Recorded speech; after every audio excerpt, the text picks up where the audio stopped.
যা বুঝতে পারছি বিয়ের পর আমাকে চাষবাস করেই খেতে হবে। হাই এভরিওয়ান, সুপ্রভাত সবাইকে বাড়ির ছোট মেয়ে ছোট মিনি ব্লগে স্বাগত। আর এদিকে এই মহারানী গরমের ছুটিতে অলরেডি জ্বর বাঁধিয়ে দুদিন আজ নড়ে চড়ে বসেছে। জ্বরে কিছু হোক কিংবা না হোক, চোখের তলায় মনে হয় দুটো মশলার কৌটো হয়ে গেছে আমার।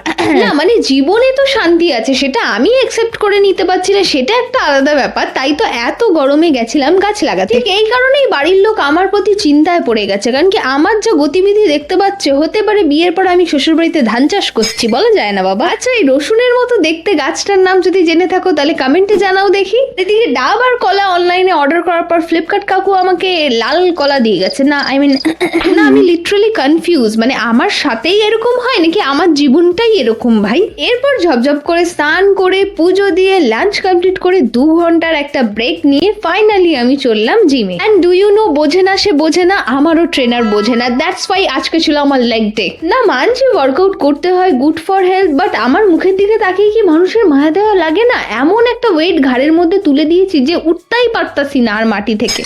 अब क्या ही बताए आप लोगों को दुख भरी कहानी। এবার যেহেতু আজ ছিল মাতাজির বার্থডে, তাই একটু ফাঁকি টাকি মেরে মাঝখানে একটু বেরিয়েছিলাম কেক আনতে। তো এরপর আমাদের জিমের মধ্যে একটা জমিয়ে সেলিব্রেশন হয়েছে মায়ের বার্থডে। তো আজকের জন্য একটুখানি আচ্ছা চলতা হু দুয়া আমি ইয়াদ রাখনা। এরকম দুষ্টু মিষ্টি সিরিজ দেখতে হলে কি করতে হবে? অফকোর্স বাড়ির ছোট মেয়েকে সাবস্ক্রাইব করতে হবে। টাটা সবাইকে, হুশ।